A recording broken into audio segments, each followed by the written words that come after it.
me some ice. Skin me a peach and save the fuzz for my pillow. Poach me a prawns, talk to me nice. You got to wine and dine me. I'm getting hungry. Peel me a gray. Well, hello, Cooking Club members, and welcome. I'm so excited to be here today. We have a just great recipe for you. We also have a chat going here on the side. If you're watching this live, Mark is here running tech, and he'll keep an eye on that. And I will answer any questions or comments that you have at the end of the presentation. And I'll jump to a Zoom call too when we're done. And click that link below, and it will take you right to the call. So please join me. So the toasted pecan cauliflower taco recipe that we're making today is one of the recipes I wrote specifically for the 28-day reset. The reset loves vegetables, and so do we. So Romesco, the sauce, is a tomato-based sauce that originated in the province of Tarragona in the Spanish region of Catalonia. The fishermen in this area made this sauce to be eaten with fish, but it's served with everything from meats to vegetables, and in particular, Spanish potato omelets. Every household has its own version of it, so there are many recipes floating out there. Typically, though, you'll have tomato and peppers, nuts and garlic as a base. Our version today has roasted tomatoes and peppers, which adds a smoky quality to the sauce. We're also using smoked paprika and toasted pecans. So let's take a look at what we've already done today, because we had to work ahead a little bit. And Mark, can you play that video? Sure. Coming up here. Okay, so here's me prepping the cauliflower, and the big thing with this is because these are going in tacos, you want to make sure that the florets are small. So I'm half pulling them apart, and then when I need to, I'm using a paring knife to cut them up. And you can see that they're pretty small, and that's nice because they char really, really beautifully when they're that size, and they're nice and tender, so they work really well within a taco. Okay, now I've got them all done, and this is a whole head of cauliflower. And I lost one there that I didn't see. I'm putting them in this container so that I can get them evenly coated with olive oil. And that's a 1/4 cup of extra virgin olive oil. And then I can just shake these up. Perfect. And then I've got a baking sheet right next to me that has this parchment paper on it. You could use aluminum foil or nothing if you want to. There we go, and those are going right under my broiler. And they take about 15 minutes, and I stir them fairly often. And then here are my peppers. Now I'm using 2 very big ones. The recipe calls for 3 medium, and these are way beyond that. And there's my whole tomato going under the broiler. So you can do all of this under the broiler, but I really love charring peppers like this right on over an open flame, and look at how black they get. You do have to be careful, of course, because you'll get little sparks flying out every once in a while. And put your hood on, that is really important. But look at how charred they are. So now I'm going to put them all together in a bowl. I just took that tomato out of the oven, and that also, the skin's already coming off. So the key to this is I'm going to cover this with saran. And these are super hot. So you'll see me pushing them down here. I need to make sure that they don't actually come in contact with the saran. And I think I'm going to do a little more pushing here. Yeah, I have to manipulate this a little bit to get them so that they are not coming in contact with the saran, because it will immediately melt. But you want that nice tight seal that it provides to help them steam and cook through. So here I am. I'm washing off that skin. It's kind of messy. So I do it over the sink, and then I can use the water to just rinse off my peppers, get the rest of the skin off. Just like that.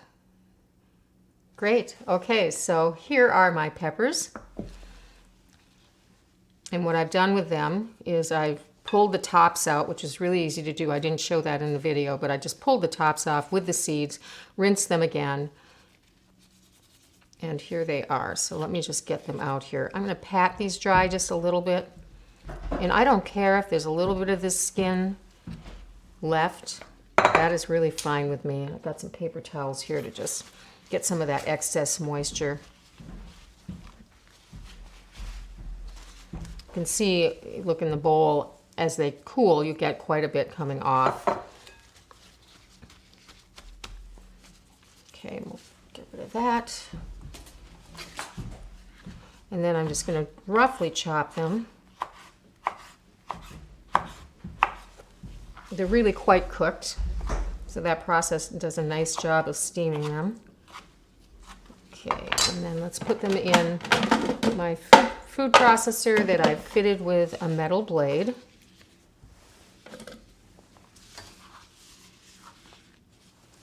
And again, those blackened pieces don't bother me. It's just going to give a little extra charred flavor.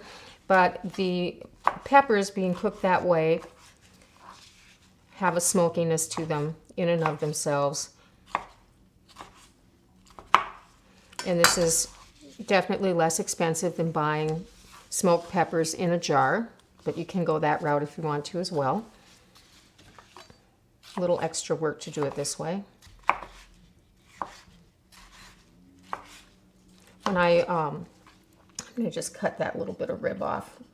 When I was pulling these apart, I did pull some of the rib, the tougher rib pieces like this out. They're just kind of stringy. They will blend, but just to be on the safe side, I usually pull those out.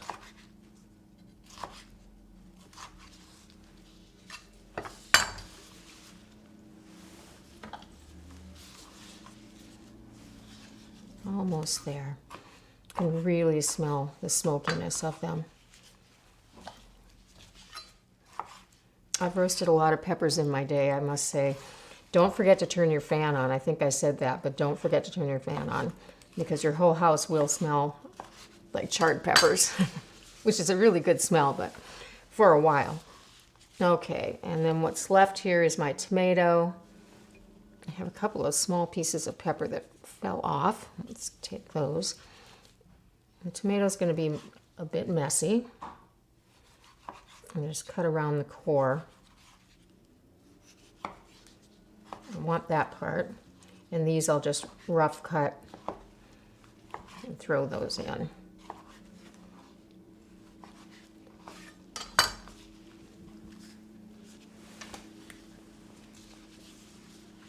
That's my core piece, which we do not want in there.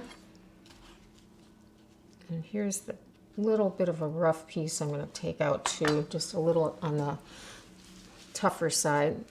I could feel that when I went to pick it up.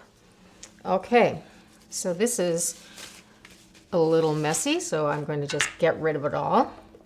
Here we go.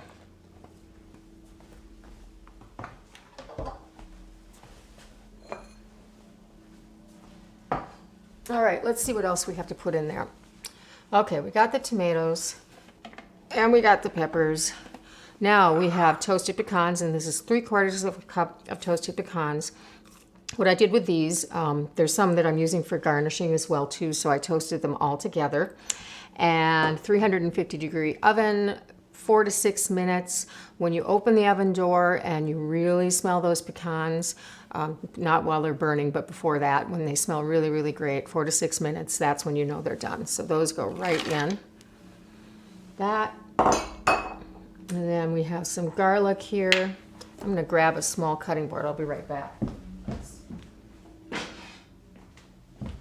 thing with garlic is that, grab a knife here, if you don't chop it, if you take these cloves, and I'm using 3 really large ones. The recipe calls for 4, but these are really big, so I'm using 3. If you don't cut them up and you just put them in here, they'll just grab onto the blade and then they just circle around and never get chopped up. So you do have to kind of give them a rough chop to give them a head start so that does not happen.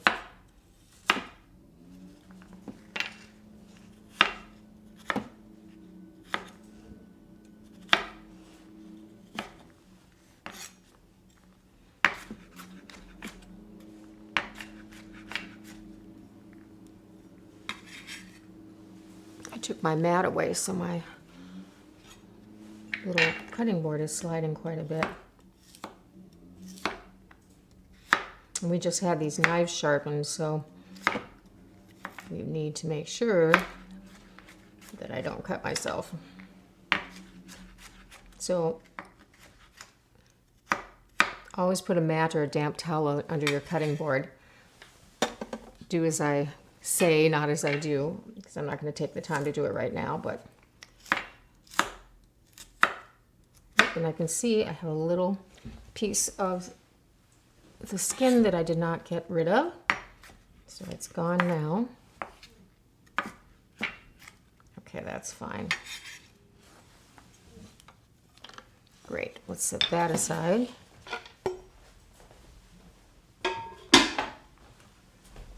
All right, what is next? 4 cloves of garlic. Okay, 3 tablespoons of freshly squeezed lemon juice, and I had that done ahead.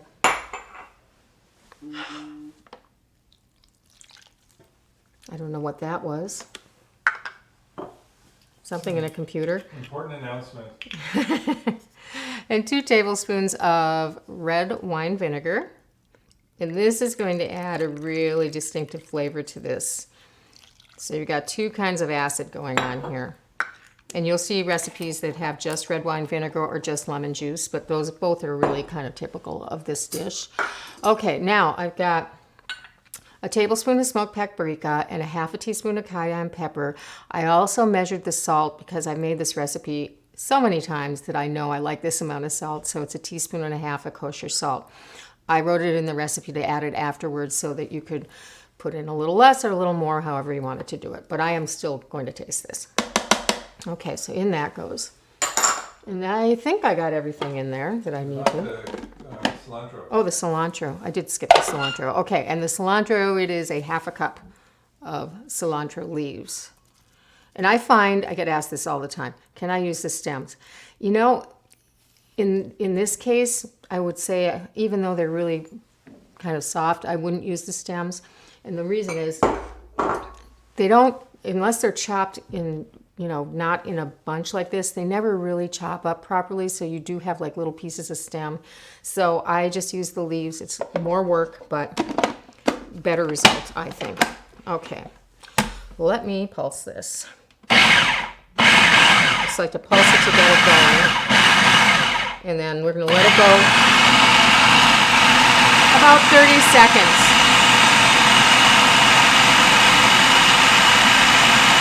And that's just to get it all nice and chopped up.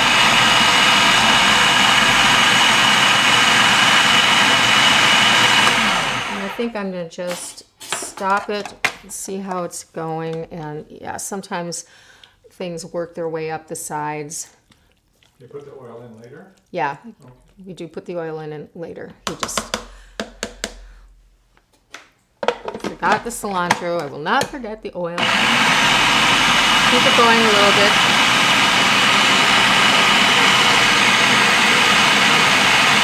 And I have a half a cup extra virgin olive oil.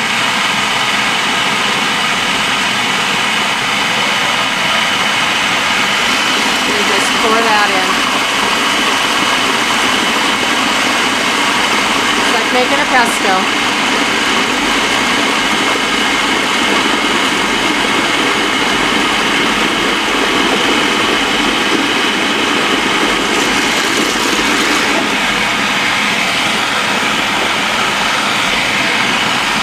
Go for a few minutes or a few seconds.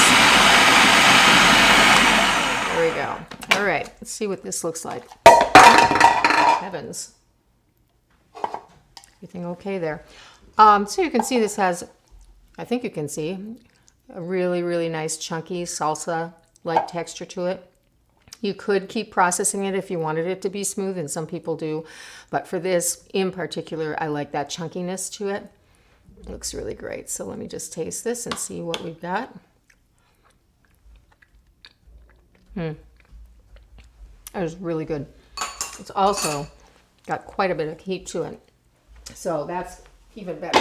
I'm going to take a little drink of water. Whoa.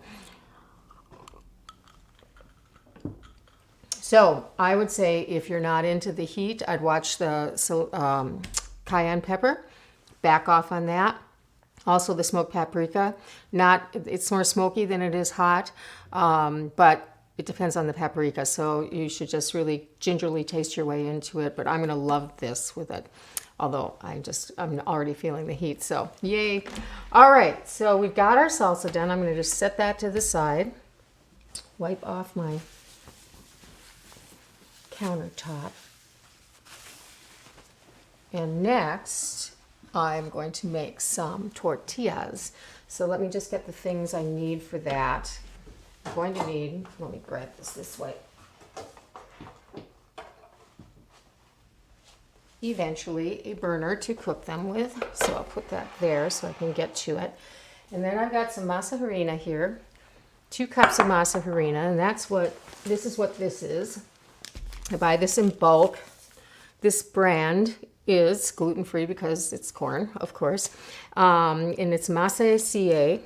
I don't know if that's how you say that. Masa California, Masa CA. Anyway, really good brand, really tasty tortillas. And these are so simple to make. And I think that if you start making your own tortillas at home, you probably won't be buying them anymore because they are so good and they smell so great while they are cooking. So let me just grab some gloves here. My goodness. Got it. Okay. Do like to wear gloves for this process because I like to do this with my hands. You can start with a spoon if you want to, but I don't even bother because I end up using my hands anyway, so I just start with my hands. So now on the bag, it says 2 cups of the masa harina and then 1.5 cups of water. I usually kind of start with a cup of water and start working it in. It will vary. It depends on the humidity, depends on the age of the masa, all kinds of things. And this is warm water, still warm. Now I'm going to start with about a cup. And then I'll start mixing it in. And yes, this is just big mess, but it's kind of fun to do. We used to, when we would make a lot of tortillas, especially for fish tacos, we did it a lot for fish tacos. We would make these huge balls of tortilla. I mean, like this, or of masa for the tortillas, like this big. It was just hilarious, but it was fun to do. And then what we would do is form a little assembly line and roll them all, measure them and roll them all into balls so that when we were pressing and cooking them, we could work quickly. So we'd have trays and trays and trays of tortilla balls. It was just really fun. I miss cooking in those quantities. Just like I miss buying quantities of things. It's just really fun to buy a case of pasta and cases of canned tomatoes and things like that. It's really, especially if they're really great quality, and we were blessed in that we were always able to buy really good stuff. Okay, so I'm over my 1.5 cups already, so we'll see. I might be running to the sink for more water.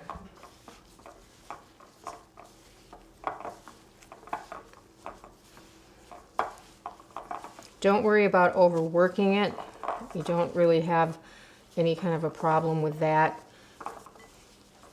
You won't have lumps, so you don't have to worry about that either. I can see it getting really close here.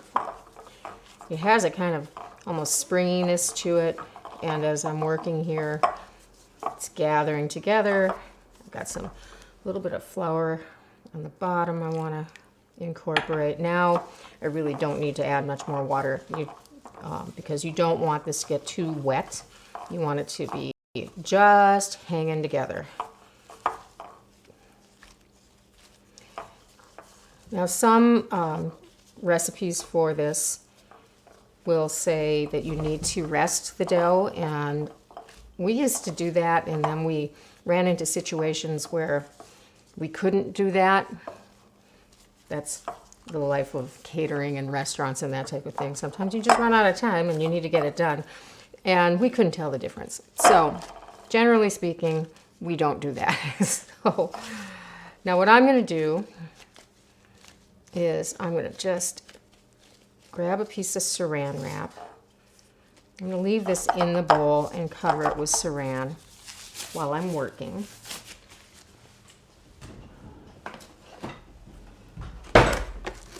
Here's big news. Costco got a new packaging, and they put their little slider cutter on the top, and it glues to the actual container now.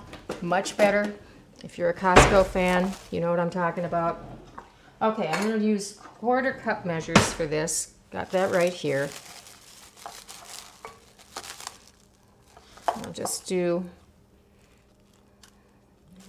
this and then pull them out.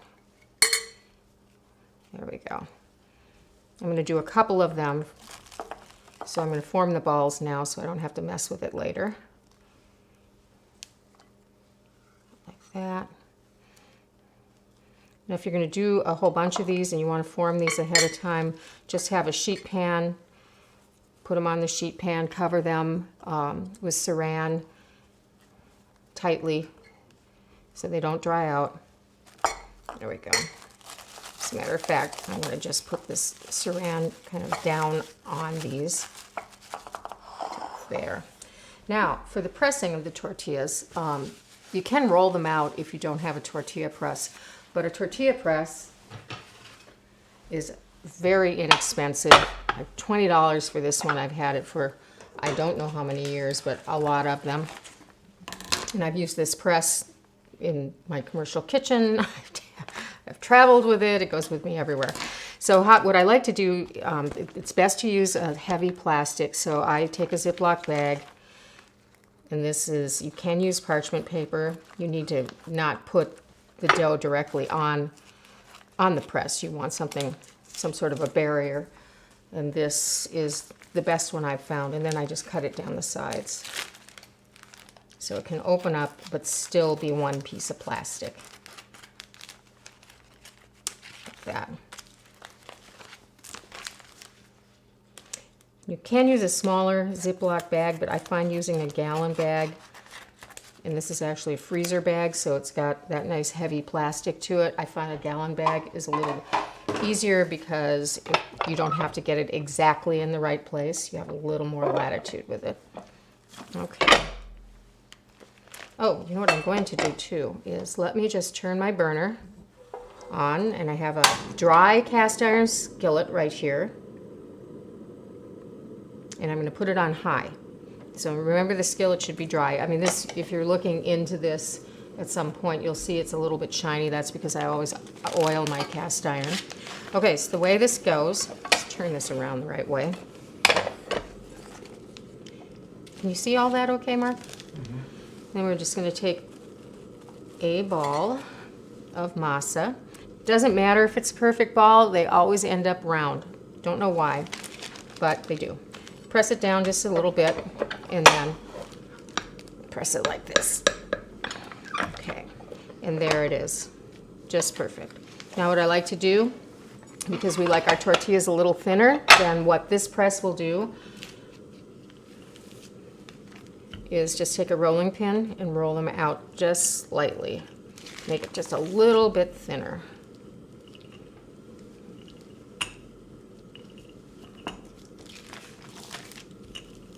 Okay, and then if you're playing your cards right, you just peel this off like this, and there it is. And then I'm just going to flip it right into my pan. And I can hear it sizzling a little bit, so I know it's hot. It's going to take about a minute, and while I am waiting on that, I'll press another tortilla.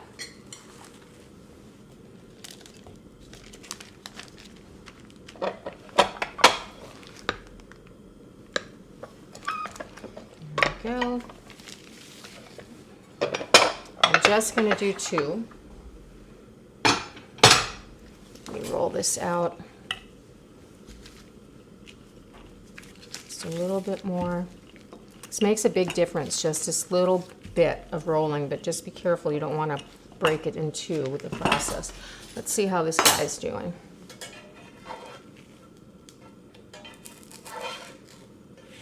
First ones always take just a little bit longer. What you'll start to see is, I mean, you're not going to see a lot of difference on the top. It's not like making a pancake where you'll see the bubbles and all of that type of thing. But you will see it raise ever so slightly. And I like to get them a little bit charred on the bottom. This is the first one, so I might not be able to achieve that just yet, but I'll give it a little longer and we'll see what happens.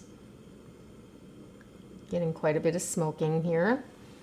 That's because I'm not under a hood. Okay, let's flip it over. There we go. So I'm getting some nice color here. And I've got my plate. I'm going to just bring that right out here.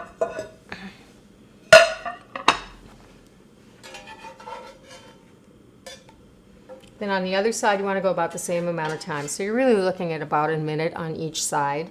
And if you've got all of your dough rolled into balls, you can just kind of be cooking and pressing and cooking and pressing. And we've done parties where we've made the tortillas in front of people, like at their request, and it works out really, really well. You just need one person on that and another person actually building the tortillas or the tacos and putting them together. Let's use this one. There we go.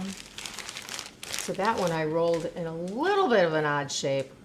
That's what I was talking about. You have to be careful not to just push too hard in one direction, and I did just a little bit there.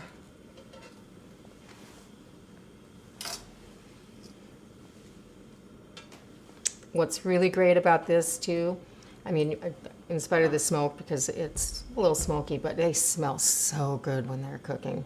Like I said, if you go this route, and I'm a corn tortilla fan more than flour. Do you agree with that, Mark? Yes, I would. Yeah, it's just they just have such a wonderful flavor. Especially this masa flour. Yeah, this masa flour. We were using Bob's Red Mill for I like this better. and Mark likes this better. He let me know that. Because I like the color of Bob's Red Mill. It's actually that really golden corn color, and this is more of a white corn. But the flavor of this is exceptional. Okay, I'm going to call that a day. Cut the heat here. That there. Let's see, like that. And they're nice and flexible. Now, if you make these ahead of time, which you can certainly do, and you want to reheat them, do a small stack wrapped in damp paper towels, not wet, damp. So wet them, squeeze them out, wrap them in damp paper towels, put them on a plate, put them in the microwave 30 seconds, 30 to 35 seconds. They'll be nice and hot and just perfect for you. All right, so I have in my oven here, here is my roasted cauliflower. So I did this under the broiler, like I said, about 15 minutes. So we're going to start with the cauliflower. About a 1/4 cup per tortilla. Kind of in the center because you want to be able to pick these up. And I am not too careful about how I plate these because I like it when they're kind of a little bit messy. And if you make your cauliflower ahead of time, which I certainly did, I just put it in a 200-degree oven for about 15 minutes and it comes up to temp nicely. You don't have to cover it. It's fine that way. All right, next, Romesco sauce. So we'll take some of this. See if I can do this without getting it all over the place. Just dot that around. Always serve some on the side. We always end up using more. And this makes about a quart of sauce. You're going to have extra for the recipe, but freezes beautifully, or keep it around. You can use it on everything from eggs to pasta to a side for meats, whatever you want to do. I'm going to just leave you in there. Okay, don't move. All right, next, what do we have to put on here? Queso Fresco. Okay, Queso Fresco is a wonderful white cheese. It's kind of salty. It's kind of chalky, almost like a ricotta salata kind of thing. Let's put some of that on. Like I said, I'm not worrying about being messy. I'm going to kind of consider the plate to be part of my palette.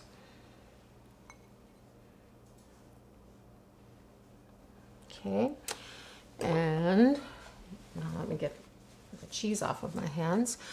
All right, what is next here? I'm just looking, I have a list over here. Oh, we have some green onions. And where do those go? I'll reach over here. I know I'm going to need my cilantro. Okay, now I've got all my toppings. So green onions.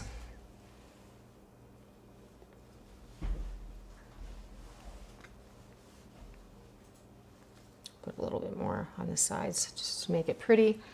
Now cilantro leaves. And these I'm going to just pull right off of the stems. I took these out of the fridge about an hour and a half ago, and they're a little wilted, so you might want to leave them in the refrigerator until you actually need them, so they're nice and firm instead of wilty. I love cilantro. And a lot of Romesco sauces have, instead of using the cilantro, would use a basil. But I just thought, you know, we're doing tacos, so we're doing cilantro.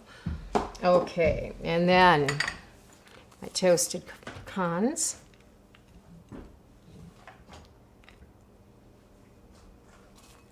When you get a chance, if you could bring up the feed again. Oh, all right. I mean, I just lost it, so. Okay.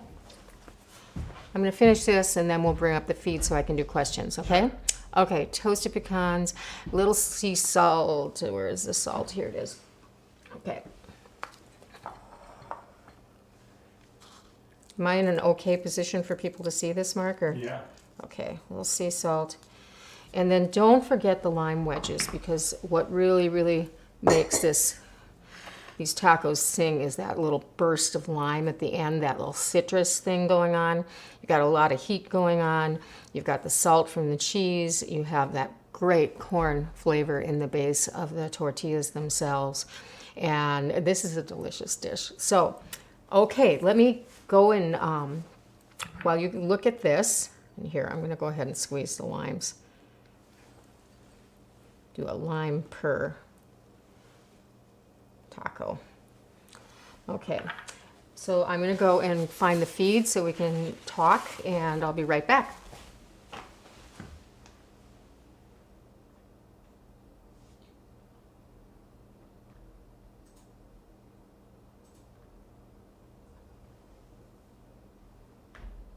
Oh, it just logged me out. Hang on, I'm coming back.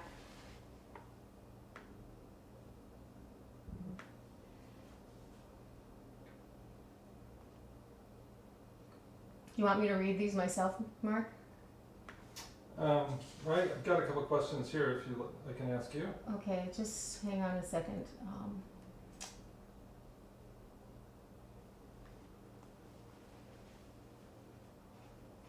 So this is weird. Where did everything go? It went to sleep and then it woke up and went away. Okay, well, just give me a second, okay? Everybody bear with me.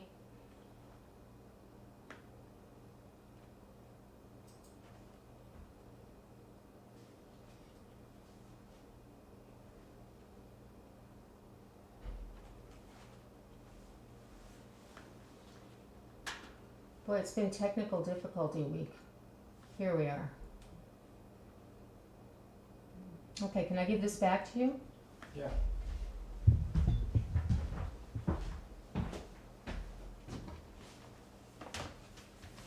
Alrighty. I'm back.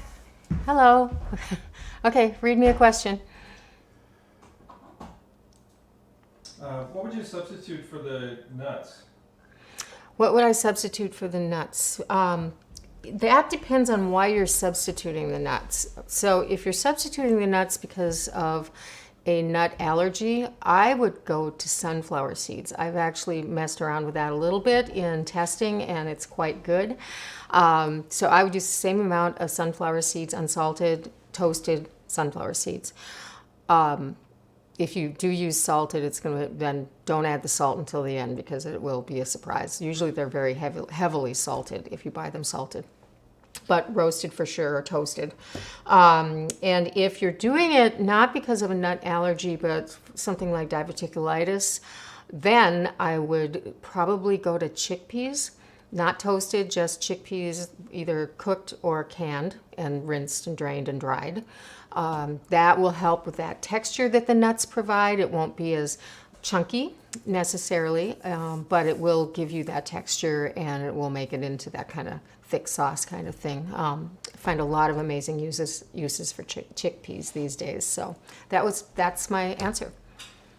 What was the temp of the skillet for cooking the tortillas? The tortillas are cooked on high, so high, high, high.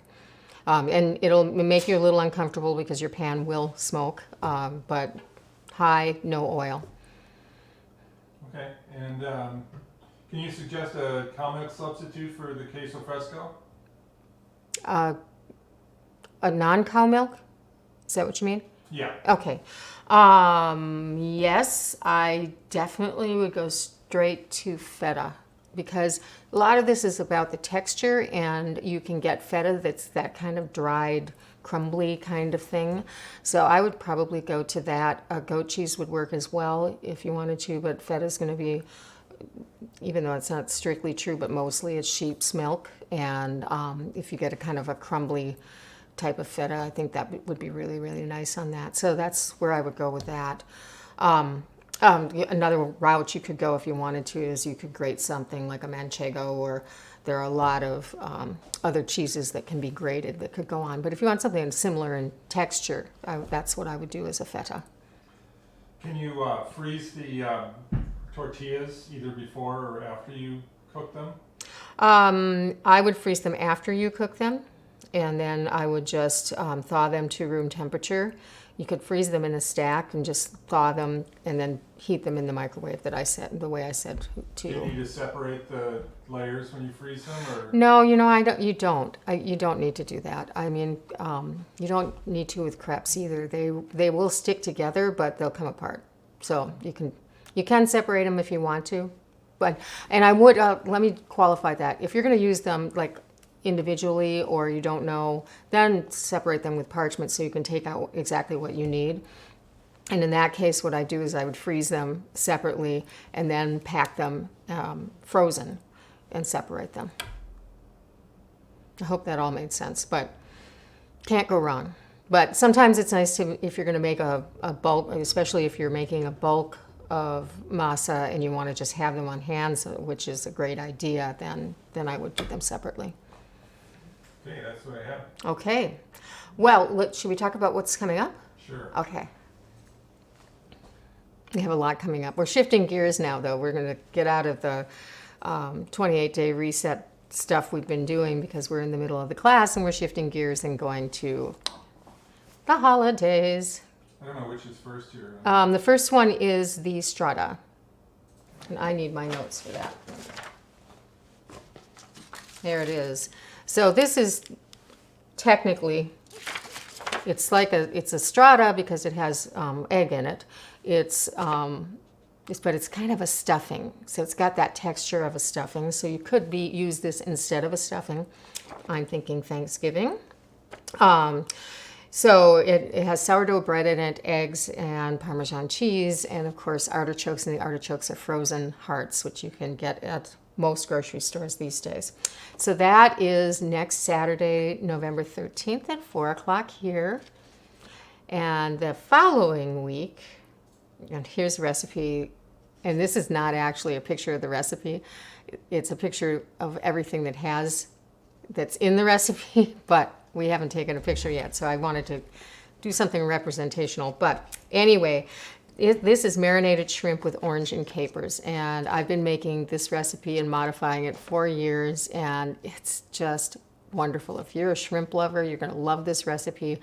It's bright, and it's just delicious. And the sauce that it kind of winds up forming because of the juice from the oranges and all of that is also really delicious. So usually what I do is I serve it in a large kind of tureen dish, and then have lettuce on the side so people can kind of top the lettuce and then eat it like a salad because it has oranges and onions and capers. And obviously I like that recipe a lot.